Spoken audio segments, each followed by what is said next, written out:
Bom dia. Bom dia e bom dia, pessoal do sexto ano. Sejam bem-vindos a mais uma aula de eletivas. Então vamos começar com energia lá em cima. Professores, alunos, alunas, pais, colegas, sejam bem-vindos a esse local e seja bem-vindo também, professor Mauro! Professor Anderson, olha, eu tive que acordar cedo hoje, mas por um bom motivo, porque eu vou ter uma aula sensacional, maravilhosa com o professor Anderson. Valeu, Anderson! Eu tô ouvindo aplausos. Aula de eletivas. O estado de São Paulo tremendo agora, chacoalhando, todo mundo aplaudindo, porque essa aula vai ser maravilhosa. Essa aula vai ser sobre oceano. Qual que é o objetivo, gente? O objetivo de hoje é dialogar sobre a importância de preservarmos oceanos, compreender a relação com o ecossistema e com, olha só, com a nossa própria vida. Ai, professor, mas eu moro tão longe do mar. Eu moro longe da praia. Eu vim aí? de Minas, e Minas não tem mar. Não tem praia. E de aí? Goiás. Tem relação? Tem relação? Tem. Vamos ver. Quais são as habilidades e competências? Empatia, cidadania e colaboração. E eu gostaria de aproveitar o momento aqui e mandar um super abraço aqui para o Miguel da Escola Benedito Loche. Então, Miguel, é a sua colinha? É a minha colinha, gente. Legal, gostei. Então, Miguel, seja muito bem-vindo e muito obrigado pela sua presença. Um grande abraço, Miguel. E agora vamos relembrar o que vimos na aula anterior. Na aula anterior nós vimos que uma espécie gera impactos em outros seres e até mesmo em todo o ecossistema. Simplificando, está tudo conectado. Nós vimos naquele vídeo como lobos mudam os rios. E as cascatas tróficas têm um grande impacto na biodiversidade e na vida em geral do planeta, porque as espécies se interrelacionam e causam impactos umas às outras. E aí depois a gente viu ali, na próxima aula vamos falar sobre oceanos e essa aula chegou o momento então. Então, o principal ponto da aula anterior que vai fazer o link com essa aula de hoje é esse aqui, ó. Uma espécie gera impactos em outros seres e até mesmo em todo o ecossistema. Vamos simplificar? Está tudo conectado. Então a gente colocou aqui, ó, o oceano, a floresta e sim, está tudo conectado, gente. É um planeta só. E vamos começar com o chat. Por favor. Então, para que servem os oceanos? Olha que pergunta legal. Um minutinho e já voltamos.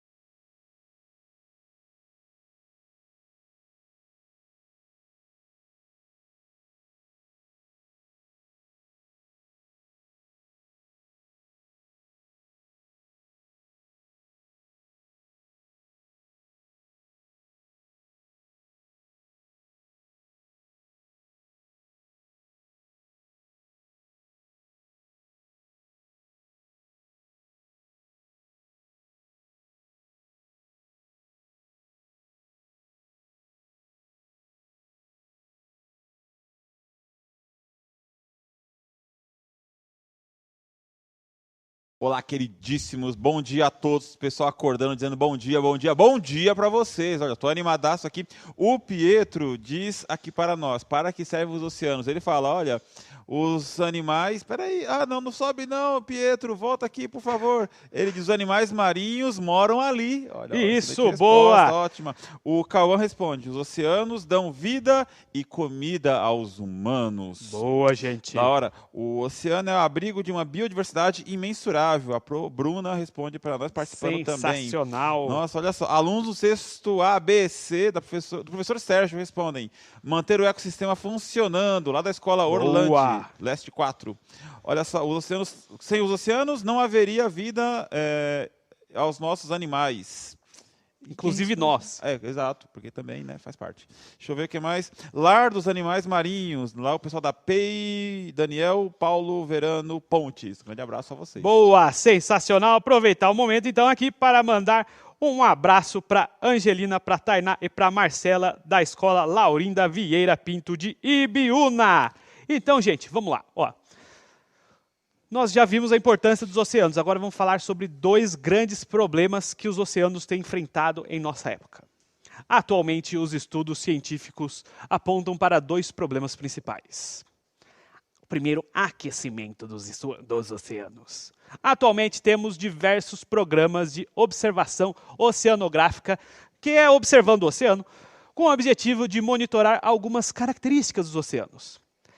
Mesmo que a gente tenha algumas dificuldades em conseguir algumas informações, porque estamos falando de um oceano que é um negócio imenso, então não tem como você conseguir medir isso de um jeito 100% preciso. Por quê? Principalmente porque os estudos são focados mais na superfície do oceano. Então a gente tem lugares que são muito fundos e os estudos aí não conseguem chegar nesses lugares. Inclusive, tem alguns dizeres que nós conhecemos muito mais sobre o espaço do que sobre o fundo dos nossos oceanos. Exatamente isso. O fundo dos oceanos é muito mais difícil, né? A pressão em alguns lugares impossibilitam a pesquisa, né? Sim. Então, olha só, é essa a ideia aí. Dificuldades de estudar, mas com os dados que temos, nós conseguimos identificar esses 2 problemas. Vamos dar uma olhada de novo neles aqui, ó. O aquecimento, Podemos dizer isso, que o aumento na temperatura das águas dos oceanos. Isso é problemático. E o segundo problema é a acidificação dos oceanos. Aí você pode perguntar, como assim? Quer dizer que os oceanos estão se tornando mais ácidos? Ácidos? Como assim? Por incrível que pareça, é exatamente isso. E como isso acontece? Então, os oceanos absorvem naturalmente carbono da atmosfera, cerca de 25% do que tem na atmosfera. O problema é que essa absorção altera a química do oceano porque aumenta algo chamado ácido carbônico. Para você ter uma ideia do problema, esse processo acaba deixando a água mais corrosiva, digamos assim, para certos organismos, causando 3 principais efeitos, 3 grandes problemas. Então, os 2 problemas já geram mais 3. Peraí, deixa eu ver. Os 2 problemas. Um é que os oceanos estão ficando mais quentes, estão se aquecendo. E o segundo é que eles estão ficando mais ácidos. Isso. Mas, professor, quando eu coloco a mão lá na água, eu não percebo que está ácido o oceano. Minha mão não derrete. Isso. E quando eu coloco a mão lá na água, quando eu vou mergulhar lá no oceano, lá no mar, na praia, a água está geladinha. E aí? Está quente então, como? Porque são condições globais. Então, às vezes, é aquele negócio do sapo. Como que é o nome? Aquele hooks do sapo. Aquela ideia de que quando você coloca o sapo na água, a temperatura vai aumentando, ele não percebe. Essa história não é verdade, infelizmente. É igual aquela história, eu falei brincando, mas é igual aquele papo de que, olha, quem está participando de um churrasco acredita que não tem fome no mundo. Né? Isso. Porque no churrasco tem muita comida, só que no mundo tem pessoas passando fome. Então, ou seja, você está mergulhando ali, está geladinho para mim, mas se você pegar o oceano, que cobre quase a maior parte, compõe a maior parte do planeta Terra, né? Claro, está sim aquecendo. Isso, e boa. Está sim mais ácido também. Boa. E agora, então, nós vimos os 2 problemas, né? O aquecimento e a acidificação. E como isso afeta as formas de vida. Vamos começar falando dos corais. Os corais são bastante afetados pela acidificação, porque isso causa o seu declínio e até mesmo sua, olha só, destruição. Só que destruindo os corais, isso afeta outras espécies, porque os corais servem de zona de berçário. Tá isso tudo mesmo. interligado. Berçário. Os peixes, as outras formas de vida do oceano vão lá ter os bebês deles. Então, se você acabar com os corais, não tem onde os peixes têm bebê. Isso. Olha só como vai gerando uma bola de neve. Voltando lá, então. Além de formarem uma área de proteção, porque, vamos supor, um tubarão vai caçar o peixe, se o peixe entrar no coral, o tubarão é grande, não consegue entrar lá. Vocês já devem ter visto isso em filme. E o plâncton, sim, o plâncton lá do Bob Esponja. O plâncton, que você deve conhecer pelos desenhos animados, é a base alimentar de uma grande quantidade de espécies. Quando ele é afetado, isso causa efeito cascata, que afeta todas as outras espécies. Por quê? Imagine se afeta a nossa comida, se a nossa comida começa a faltar. Vai afetar a gente. Exato. Ó, não tem plâncton, o bichinho que come o plâncton não tem mais, aquele bichinho que come aquele bichinho não tem mais, e aí o bichinho come bichinho come bichinho, acabou tudo que é bichinho. Infelizmente, é uma bola de neve. E por último, o CO2. A acidificação diminui a capacidade de absorção de gás carbônico dos oceanos, causando um ciclo vicioso de aumento de temperatura. Então, vocês estão vendo, Por que a gente falou que está tudo interligado? Justamente por causa disso. Uma coisa causa a outra, que tem a ver com outra, e que tem a ver com outra, com outra, com outra, e assim vai. E agora você pode me perguntar assim, tá, mas e o Kiko? E o Kiko? Para começar a entender como esses dois problemas afetam a nossa vida, vamos para um vídeo. The COVID-19 pandemic is a sharp reminder of how we are all intimately connected to each other and to nature.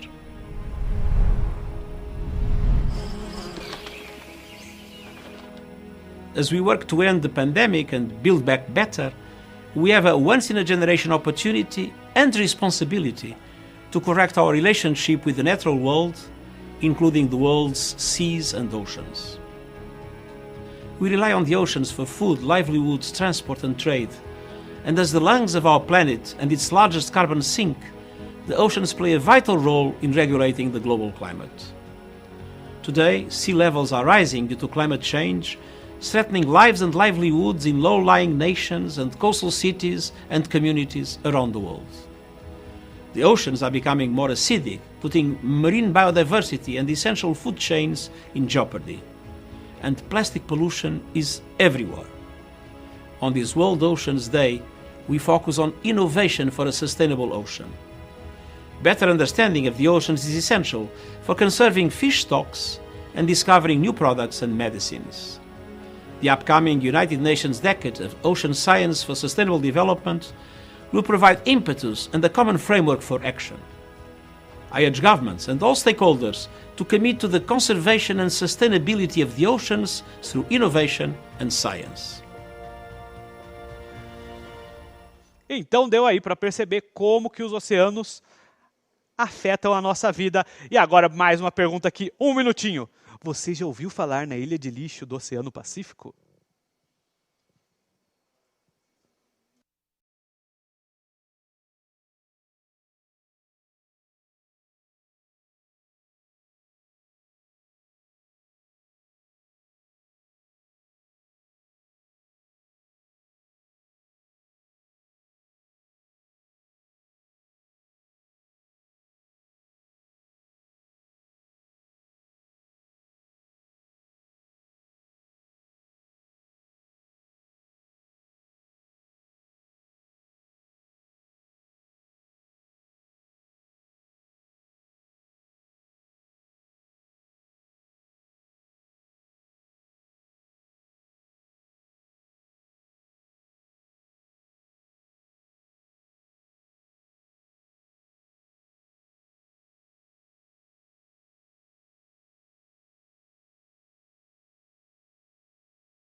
E aí, professor Mauro, o que chegou aí pra gente? Sabe o que eu gostei no vídeo? Que mesmo sendo vídeo legendado, e às vezes, por ser legenda, às vezes passa muito rápido a fala, pelas imagens nós conseguimos entender do que estava se tratando, né? Nossa, estava se tratando da poluição ambiental nos oceanos, né? Tem aquele momento em que o oceano quase com uma lama, é complicadíssimo essa situação.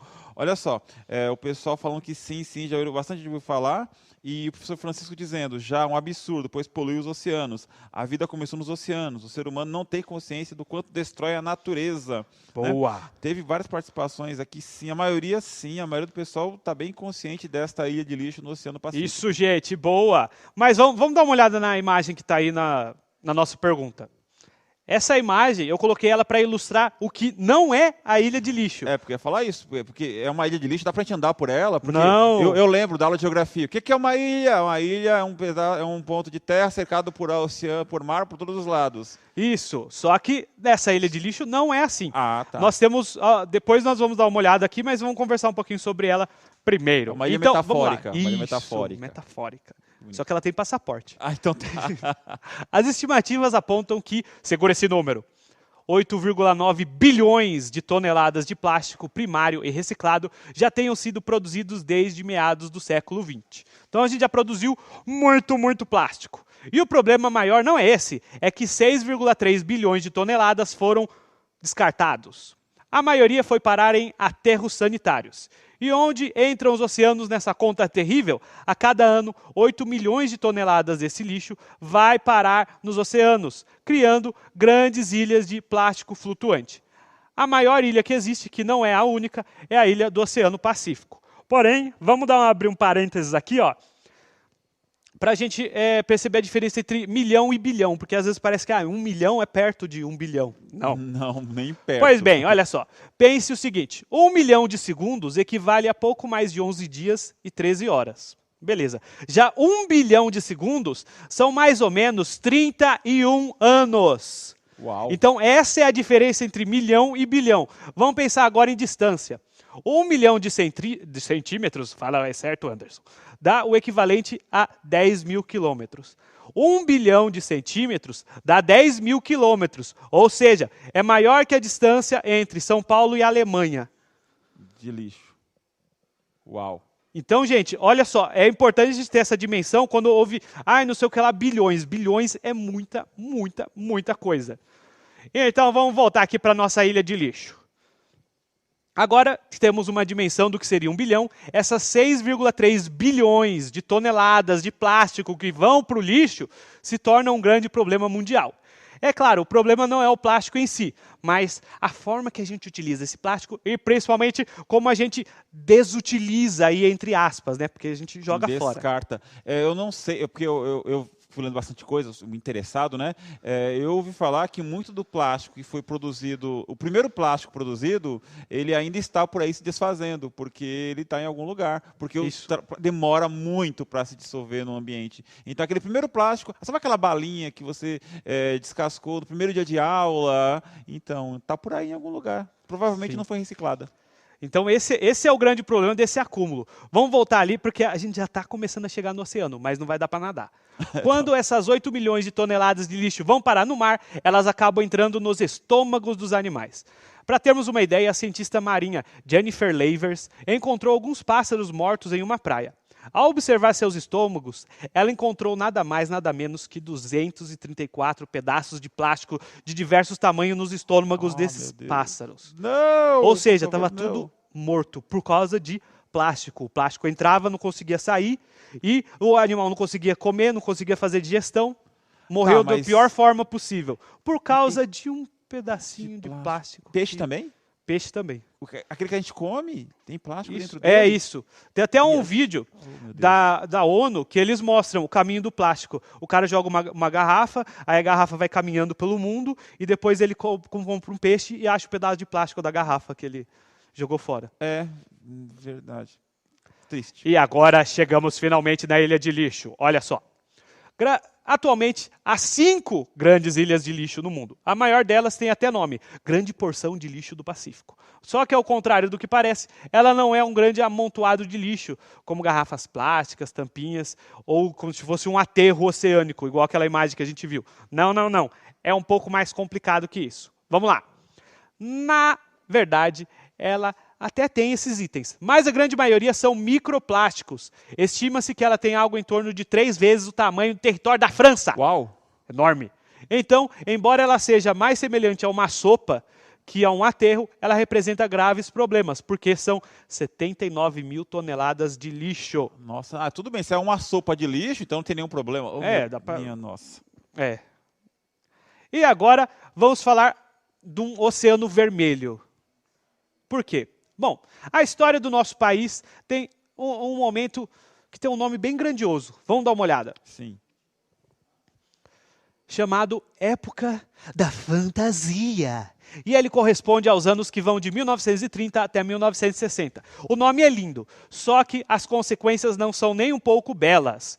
Ele significa que entre o período, a venda de peles de espécies de nossas terras forneceram 500 milhões em valores atuais, dólares. As peles vão de peles de veados a capivaras. Os anos entre 1904 e 1969 nos dão uma estimativa de 23 milhões de espécies caçadas para atender esse mercado. Porém, se a caça em terra tem diminuído, a gente pode falar a mesma coisa da caça nos oceanos? Eu acredito que não. Infelizmente não, gente. Então, isso aqui é uma notícia que saiu que tem a ver com as baleias. Após 30 anos de proibição, o Japão, em 2018, voltou com a liberação da caça de baleias. A caça comercial de baleias foi proibida há 30 anos. quando quase levou à extinção de algumas espécies. Atualmente, a permissão para a caça de baleias é concedida pela Comissão Baleeira Internacional. E só é dada aí com alguns objetivos científicos, pesquisar sobre alguma coisa relacionada aos animais, ver como eles estão sobrevivendo e coisas desse tipo. Porém, entretanto, todavia, teve uma mudancinha aí. Vamos dar uma olhada. Nessa leva, algo em torno de 300 animais são abatidos por ano. Por ano. Só por fins científicos. Quase um por dia. É muito, gente. Já é muito. Muito. Mas e agora com essa liberação da caça? Vamos ver. Sendo que em algumas temporadas esse número ficou próximo de 1.000. 1.000 Só indivíduos. para 1.000 os fins científicos. Então, quando for uma caça comercial, vai Sim. ser algo absurdo. Sim, e infelizmente eu não consegui colocar esse vídeo para vocês, porque infelizmente eles cobraram a gente $1.500. Aí, como eu não tinha trocado, a gente não Então, conseguiu só fazer isso, essa baratinho. negociação, né? Se tivesse avisado, não ia rolar, não. Mas iremos colocar aí o vídeo nas atividades aí, Opa, por favor. para vocês conseguirem conhecer essa parte aí de como as baleias influenciam o clima inteiro da Terra.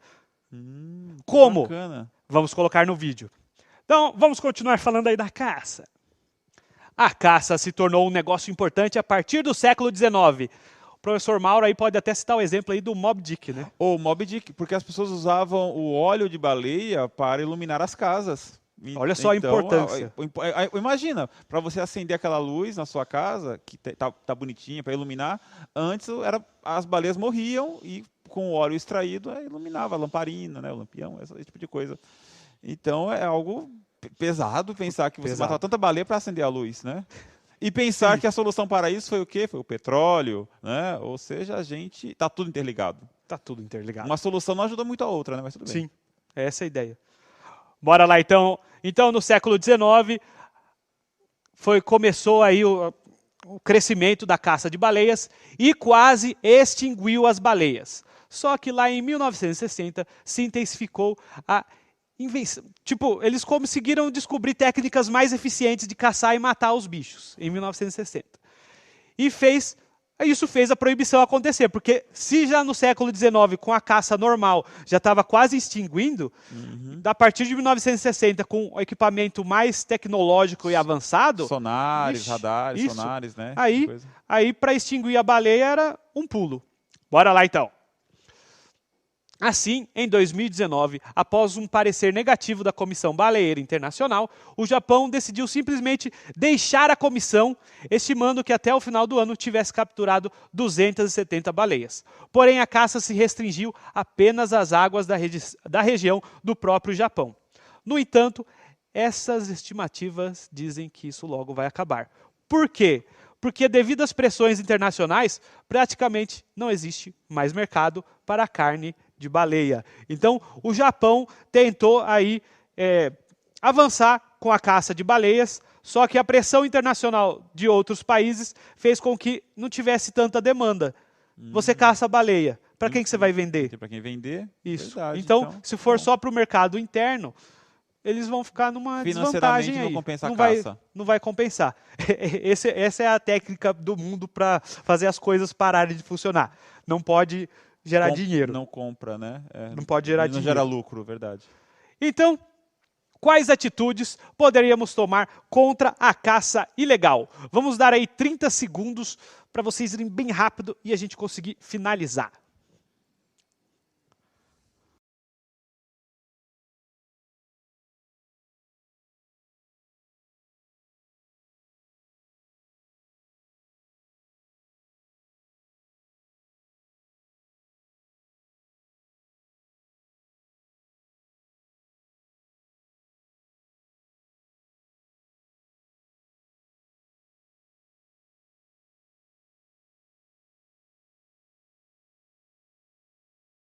O pessoal elogiando muito a sua aula, professor Anderson, e pedindo leis mais severas. Boa, essa é a ideia aí. Essa é uma das atitudes que a gente pode tomar aqui para salvar as nossas baleias. E olhando aqui o nosso desenho, a gente já sabe qual que será o nosso desafio. Vamos só recapitular rapidinho aqui.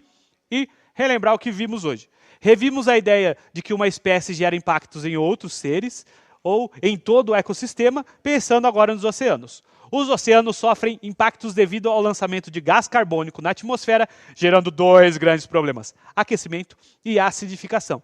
Também observamos como a poluição tem afetado os oceanos e como a caça quase extinguiu algumas espécies, como as baleias. A gente só falou das baleias, mas não é só a baleia que entra nessa história triste, não. E, finalmente, aí eu vou recomendar para vocês o como as baleias mudam os climas. E aí, gente, continuando aqui a nossa ação que foi enviada aí como sugestão pela Ana Júlia. Continuar falando aí agora preservação dos oceanos e sobre a caça ilegal através dos nossos belíssimos cartazes que vocês têm nos enviado. Pessoal, não se esqueçam de avaliar a nossa aula. Professor Mauro, muito obrigado pela presença. Bastante, muito feliz muito com obrigado, você aqui. valeu pela aula. Valeu, gente, vocês são sensacionais, top, ó. Até a próxima! Tchau, tchau.